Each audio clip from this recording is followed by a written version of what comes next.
Good morning, guys.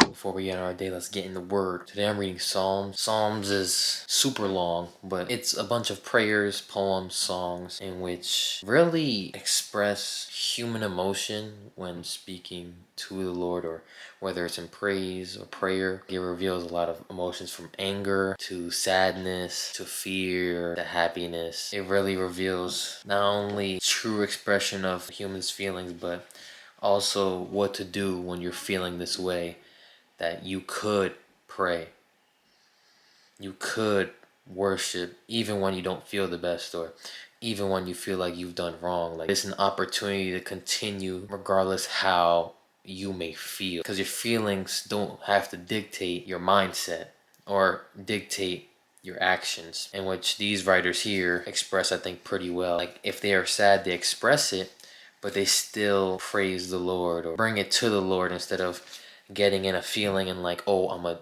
use it and do it myself. So they really lean onto the Lord in these times. What I read, sometimes I bounce around in here because some of them are short, some of them are long, some of them I feel like address things that others don't. I read Psalm 139, and honestly, I think Psalm 139 is my favorite out of all of them. I read a couple others today, but Psalm 139, David's the one who wrote it. It speaks about the greatness of God. As you go through it, as you read verse 1 to 24, the Lord knows everything. So it speaks about the Lord's character here. It says here, you know when I sit down and when I rise, before a word is on my tongue, Lord, you know it completely, and that we can't hide from the Lord. Where can I go from your spirit? Where can I flee? If I go up to heaven, you are there. If I make my beds in the depths, you are there. The Lord follows us everywhere we go. If we try to hide from him, he seeks us out. It also goes on to say that we are fearfully and wonderfully made, that he knows us, that he thinks of us all the time. Later on, David addresses that he wants his heart to be aligned with the Lord. Anything that tests him or pulls him away from him, that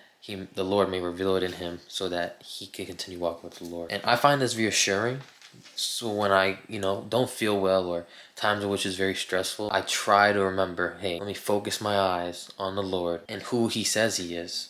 And in Psalm 139, it's a reminder that the Lord says he knew me before I was even born. So he knew everything I was going to do, the good, the bad, the absolute ugly, and still decided to love. It says here that, where can I run? There is no place I could go too far from him. There's no one too far gone. Even if you've done wrong, you feel like you ignored God for years, you can never be too far from his grace and mercy, or he wants you that bad. It's a hard concept to think about, but thinking about how he knows everything about me. He knows he wants me and runs after me, and like I said, it doesn't matter how far gone I am. If I turn to him, he's turning to me. He loves us. Ask him to reveal on our hearts what gives us anxiety. Or in other words, I don't know my heart fully, right? As a man of God, right? I want to say like, oh, I know what this, that, and the third, but ultimately the Creator, God, knows what's on our hearts and tells us that information to us if we ask. So him saying, see if there's any offensive way to me and lead in everlasting life, test me and know my anxious thoughts. He's asking the Lord to reveal what's in his heart that might be hardened towards the Lord or pull him away. And so I ask for the same things, in which there's certain habits I'm aware of or unaware of. I pray that that it may be revealed, so that I may not understand in the moment, obey, in which if the Lord reveals, and I'm able to take that and run. That was Psalm 139. I also recommend Psalm 22, basically a prophecy of like Jesus. Very powerful. What he was saying on the cross, when he said, God, my God, why have you forsaken me? What Jesus was saying on the cross, his final words was pulling back from Psalm 22. If you read a whole Psalm 22, what was revealed to David, powerful. But yes, that is what I read today. Now let's get on with our day. We're actually going to watch the new Spider-Man movie. Then after the new Spider-Man movie, we're going to do all the other things I said and mentioned earlier.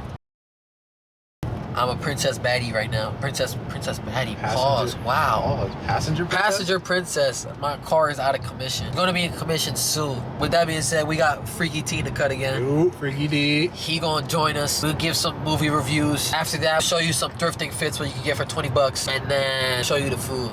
So stay tuned. We are back at it. At another movie theater. We got here early though. I never get here early. Give me T Thor. To your How about home, you? like rotting fascia, soffit, Who's and your foundation favorite? damage. Oh. But some Who's folks your still think favorite all gutter superhero? protection is Oh. the same. My favorite is Take these Hulk. hood-style guards, for example. Let's put them to the test. Give you anything? In heavy rain, they just can't keep up. Walls. We just finished the movie. We can't give too many spoilers, because I guess, I know the comments been saying, yo, no spoilers, no spoilers. Right, T, the comments been saying no spoilers? Yeah, bro, I can't believe Wolverine showed up and just slashing everybody. Alrighty. The movie! I like how the interactions about with Spider-Man and Punisher, and just the interactions with all the different characters was calm. I think this one might have been my favorite Spider-Man movies out of the three. I mean, it might just be a nostalgia thing, but I like the one before this one when they had all three together. That's just me, though. I think the storyline of this one is like the most I sentimental. feel like this is a bridge movie, like just bridging to what happened after the other one and then to what is to come. I have mixed feelings because I was telling T in the movie theater, I feel like a lot of movies aren't afraid to venture the feelings other than happiness and anger, especially in superhero movies. They're delving deep into the emotional spectrum. For like superheroes, and like it's cool how they tie it among how superheroes' performance is all based off how their emotions are.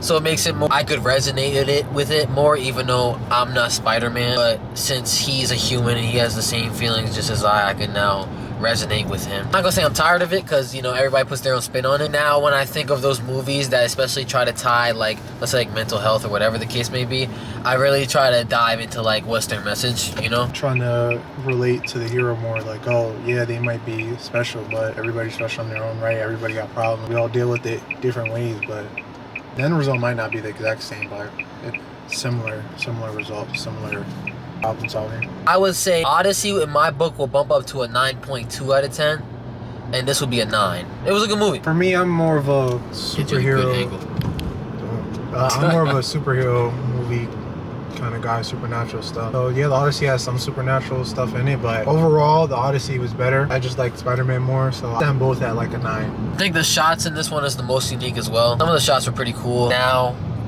we're going to go thrifting. $20 challenge. Dessert. T's the best thrifter out here. Not too much on it.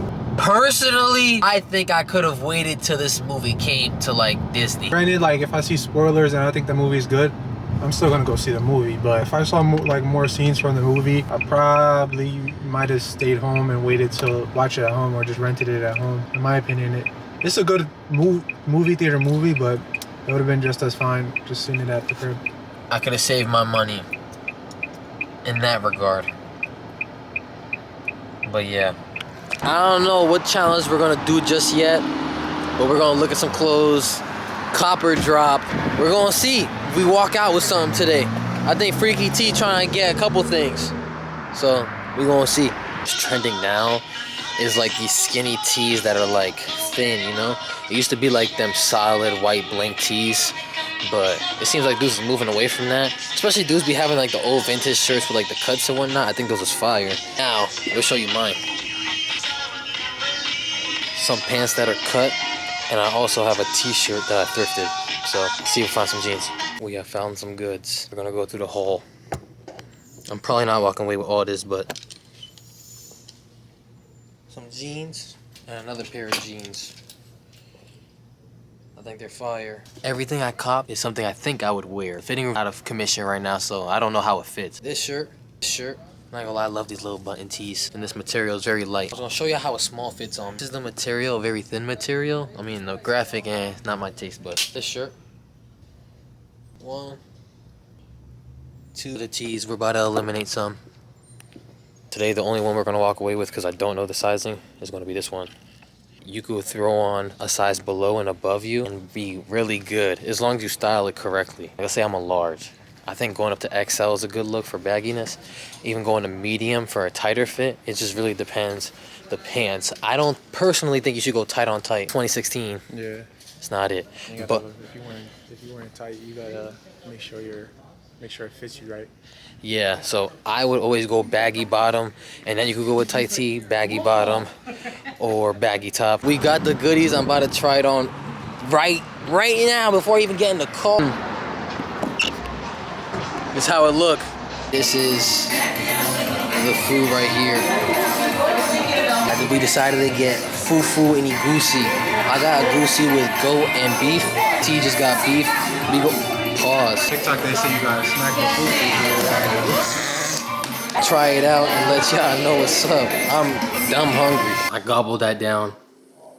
I will be going again. Thank you for supporting another video. I'm actually gonna have an outro music song, whatever. I was bussing. I would definitely recommend. Yes, sir.